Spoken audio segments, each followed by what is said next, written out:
आप सभी का हमारे YouTube channel exam time education पर स्वागत है।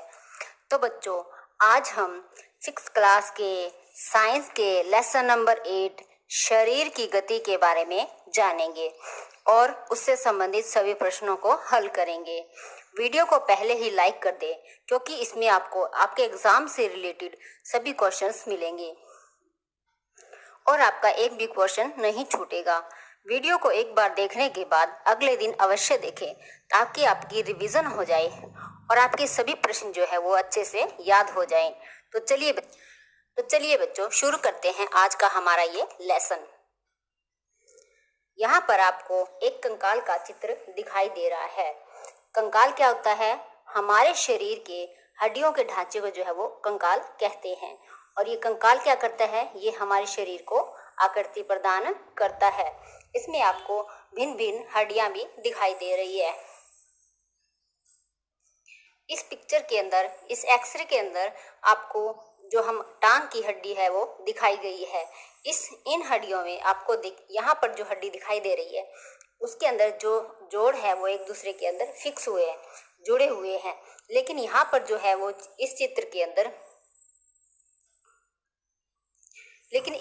इस हड्डी के अंदर यहाँ पर देखो, ये जो हड्डी है ये अपने स्थान से खिसक गई है, यहाँ से दूर हट गई है। यहाँ पर आपको पसली पिंजर का चित्र दिखाया गया है। पसली पिंजर क्या होता है?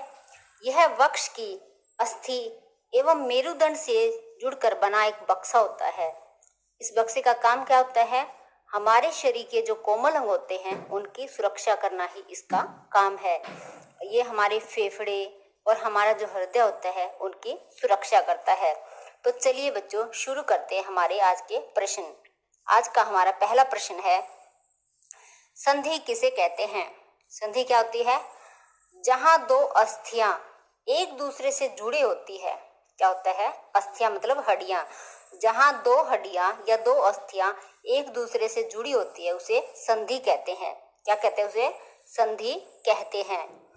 अमाशय के निचले भागों की सुरक्षा करती है। जो अमाशय होता है उसके निचले जो हिस्से होते हैं उनकी सुरक्षा कौन करता है? तो कौन करता है? श्रोणि अस्थियां। कौन करता है? हमारे शरीर की जो श्रोणि अस्थियां होती है वो अमाशय के निचले हिस्से की सुरक्षा करती है। अस्थियों की गति का कारण होता है। अस्थियों मतलब हड्डियां। जो हड्डियां होती है वो गति करती है, उसका क्या कारण होता है हमारे शरीर के अंदर? तो अस्थियों की गति का क्या कारण है? पेशियों का क्रम से सिकुड़ना और फैलना। जो पेशियां होती है वो अपने अपने क्रम से जब सिकुड़ती है और फैलती है तो उससे क्या होता है? अस्थियां गति करती है। तो उससे क्या होता है? अस्थियों के अंदर गति पैदा होती है। घेंगे का बाह्य शरीर बना होता है। जो घेंगा होता है उसका जो बाहरी शरीर होता है, उसके जो बाहरी शरीर की बनावट होती है वो किसकी बनी होती है? तो किसकी होता है? मांसपेशियों की। किसकी होती है? मांसपेशियों का जो है वो घेंगे का बाह्य शरीर बना होता है। घेंगा किसकी सहायता से गति करता है? जो घेंगा है जो गति करता है, जब वो चलता है तो किसकी सहायता से चलता है? तो किसकी सहायता से? मोटी मांसल रचना से। किसे चलता है वो? मोटी मांसल रचना से जो है वो जो घेंगा होता है वो गति करता है। मछली पानी में किसकी सहायता से तैरती है? जो मछली होती है पानी में तैरती है, उसे पानी में तैरने के लिए किस चीज की आवश्यकता होती है? तो किसकी होती है? मीन पंख की। किसकी आवश्यकता होती है? मछली को पानी में तैरने के लिए मीन पंख की आवश्यकता होती है। दीवारों पर रेंगने वाला जंतु है। इनमें से कौन सा जंतु है जो दीवारों पर रेंगता है? तो कौन सा होता है? छिपकली। कौन सी होती है? जो छिपकली होती है वो दीवारों पर रेंगती है। आपने अपने घरों के अंदर देखा भी होगा कि रात को दीवारों के ऊपर जो है वो छिपकलियां जो चक्कर लगाती है। मेंढक जल में गति करता है। जो मेंढक होता है वो जल में गति कैसे करता है? तो कैसे करता है वो? जाल युक्त पैरों से। कैसे करता है? जाल युक्त पैरों से मेंढक जो होता है वो जल में, पानी में गति करता है। वलयाकार गति करने वाला जंतु है। इनमें से कौन सा जंतु है जो वलयाकार गति करता है? तो कौन सा होता है? सांप। कौन सा होता है? जो सांप होता है उसकी गति कैसी होती है? वलयाकार होती है। कान का निचला भाग किस कारण नरम होता है? हमारे कान का जो निचला भाग होता है, निचला हिस्सा होता है, वो किस कारण से नरम होता है? तो किस कारण से होता है? पेशियों के कारण। किस कारण होता है? पेशियों के कारण जो हमारे कान का निचला हिस्सा होता है वो नरम होता है। मैं आपको बार बार ये इसलिए रिपीट करवा रही हूँ ताकि आपको एक बार में ही याद हो जाए, और जब भी आप इस वीडियो को दोबारा देखें तो आपके मन में पहले से ही वो क्वेश्चन देखते ही आंसर आ जाए। एक्सरे मशीन द्वारा किसकी क्षति का पता लगाया जाता है? जो एक्सरे मशीन होती है उसके द्वारा किसकी क्षति यानी कि क्या नुकसान हुआ है हमारे शरीर के अंदर पता लगाया जाता है। तो किसका? अस्थियों का। एक्सरे मशीन से जो है वो अस्थियां जो होती है उनकी क्षति का पता लगाया जाता है। किसकी संधि से शरीर में गति होती है? इनमें से कौन से पार्ट्स होते हैं जिनकी सहायता से, जिनकी संधि से शरीर में गति होती है? तो कौन सी होती है? अस्थियों और मांसपेशियों की जो संधि होती है उसके कारण हमारे शरीर में गति पैदा होती है। निम्न में से किसका कंकाल नहीं होता?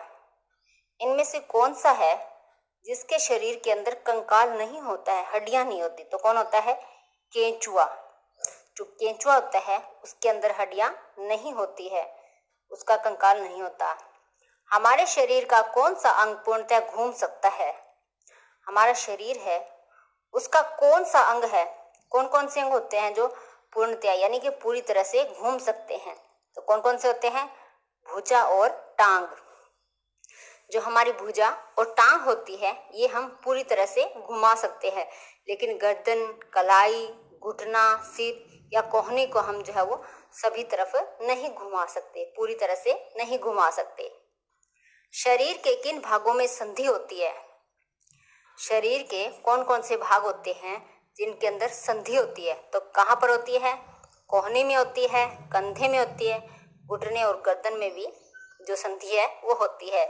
तो इसका आंसर क्या रहेगा? उपरोक्त सभी। क्या रहेगा? उपरोक्त सभी। हमारे शरीर में कितने प्रकार की संधियां हैं? जो मानव शरीर होता है उसमें कितने प्रकार की संधियां होती है? तो कौन कौन सी होती है? कंदुक खलिका संधि, दुराग्र संधि, हिंज संधि और अचल संधि। ये सभी जो संधियां होती है वो मानव शरीर के अंदर होती है। कहाँ होती है? ये मानव शरीर के अंदर होती है। और जो कंदुक खलिका संधि होती है वो क्या होती है? इस संधि में एक अस्थि का गेंद वाला गोल हिस्सा दूसरी अस्थि के कटोरी रूपी गर्त में धंसा होता है। जैसे आपने टांग की हड्डी देखी थी जो आपस में फिक्स थी, जो जुड़ी हुई थी, वहां पर आपने देखा कि जो नीचे वाली हड्डी थी वो कटोरी की तरह थी, लेकिन जो ऊपर वाली हड्डी थी उसका थोड़ा सा भाग जो है वो उभरा हुआ था और वो उसके अंदर जो है वो गति कर सकती थी। दुराग्र संधि कौन सी होती है? गर्दन और सिर को जोड़ने वाली जो संधि होती है उसे दुराग्र संधि कहते हैं। इसमें बेलनाकार अस्थि एक छल्ले में घूमती है। इसके अंदर जो एक हड्डी होती है वो बेलन के आकार की होती है और वो छल्ले के अंदर घूमती रहती है। हिंज संधि कौन सी होती है? हिंज संधि वो होती है जिसमें हड्डी सिर्फ एक ही दिशा में गति करती है। जैसे हमारी जो कोहनी है उसके अंदर जो कौन सी संधि है? हिंज संधि है। और अचल संधि कौन सी होती है? कई संधियों में अस्थियां हिल नहीं सकती, ऐसी संधि को अचल संधि कहते हैं। यानी कि जहां पर हड्डियां जो होती है वो एक दूसरे जो गति नहीं कर सकती वो कौन सी होती है? अचल संधि होती है। तो इसका आंसर क्या रहेगा? उपरोक्त सभी। क्या रहेगा? हमारे शरीर के अंदर कंदुक खलिका संधि, दुराग्र संधि, हिंज संधि और अचल संधि, ये सभी जो संधियां वो होती है। तो इसका आंसर क्या रहेगा? उपरोक्त सभी। मेरुदंड का क्या कार्य है? हमारे शरीर के अंदर जो मेरुदंड होता है उसका काम क्या है? तो क्या होता है? शरीर को सीधा खड़ा करना। क्या होता है? शरीर को सीधा खड़ा करना जो होता है मेरुदंड का काम होता है। पसली पिंजर का क्या कार्य है? जो पसली पिंजर होता है, जैसा कि आपने पहले पिक्चर के अंदर देखा था, तो उसका काम क्या होता है? तो क्या होता है? शरीर के महत्वपूर्ण अंगों की रक्षा करना। हमारे शरीर के जो महत्वपूर्ण और कोमल अंग होते हैं उनको जो सुरक्षा प्रदान करना पसली पिंजर का काम होता है। मछलियों का शरीर कैसा होता है? इनमें से आपने देखा होगा कि जो मछली होती है उसका शरीर कैसा होता है? धारा रेखित होता है। कैसा होता है? धारा रेखित होता है। किसके वक्ष से 2 जोड़े पंख जुड़े होते हैं? इनमें से कौन सा है जिसके 2 जोड़े पंख होते हैं? तो किसके होते हैं? तिलचट्टा जो होता है उसके 2 जोड़ी पंख वक्ष स्थल से जुड़े होते हैं। तो इसका आंसर क्या रहेगा? तिलचट्टा। शरीर में अचल संधि का उदाहरण है। शरीर के अंदर ऐसा कौन सा है नीचे दिया हुआ उदाहरण जो कि अचल संधि का उदाहरण है? तो कौन सा है? कंकाल। कौन सा है? जो कंकाल होता है वो अचल संधि का उदाहरण है। सांप का मेरुदंड होता है। जो सांप होता है उसका मेरुदंड कैसा होता है? तो कैसा होता है? लंबा होता है। कैसा होता है? उसका जो मेरुदंड होता है वो लंबा होता है। कौन सा जानवर पृथ्वी पर नहीं रेंगता? इनमें से कौन सा है जो पृथ्वी पर रेंगता नहीं है? तो कौन सा है? कौवा। कौन सा है? कौवा जो होता है वो पृथ्वी पर रेंगता नहीं है। कॉलम 1 का कॉलम 2 से मिलान कीजिए। मछली का क्या है? मछली के शरीर पर क्या होते हैं? पंख होते हैं। क्या होते हैं? मछली के शरीर पर पंख होते हैं। घोंगा क्या होता है? ये बाह्य कंकाल होता है। ऊपरी जबड़ा एक अचल संधि है। पसलियां हृदय की सुरक्षा करती है।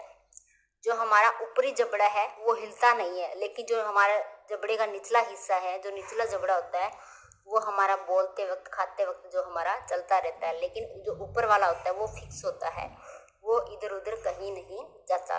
तो इसका आंसर क्या रहेगा? मछली जो होते हैं उसके शरीर पर पंख होते हैं। घोंगा जो है बाह्य कंकाल होता है। ऊपरी जबड़ा जो एक अचल संधि है और पसलियां जो होती है वो हृदय की सुरक्षा करती है। कॉलम 1 का कॉलम 2 से मिलान कीजिए। इसके अंदर भी आपको मिलान करना है कि कौन सा है जो चलने के लिए या गति करने के लिए किस चीज का प्रयोग करता है, वो आपके इसके अंदर पूछा गया। तो गाय किससे चलती है? पैर से। मनुष्य कैसे चलता है? पैर से। मछली के क्या होते हैं? मीन पंख। और जो कीट होता है वो किससे चलता है? पंखों से। किससे चलता है? पंखों से चलता है। गाय पैर से चलती है, मनुष्य पैर से चलता है, मछली जो होती है वो मीन पंख की सहायता से गति करती है और कीट जो होते हैं वो पंखों की सहायता से गति करते हैं। तो बच्चों, आज के हमारे ये प्रश्न यहीं पर समाप्त होते हैं। आपको सभी क्वेश्चंस के आंसर जो है वो कमेंट बॉक्स में लिखकर हमें भेजने हैं। और हाँ, यदि आप पहली बार हमारे चैनल पर आए हैं तो चैनल को सब्सक्राइब कर लें व पास के बेल आइकन को भी दबा लें, ताकि जब भी कोई नई वीडियो अपलोड हो तो उसका नोटिफिकेशन आपको जल्द ही मिल जाए और आपकी एक भी वीडियो मिस ना हो। इस वीडियो को अपने फ्रेंड्स के साथ अधिक से अधिक शेयर करें ताकि वे भी इसका फायदा उठा सके और एग्जाम के अंदर अच्छे नंबर ला सके।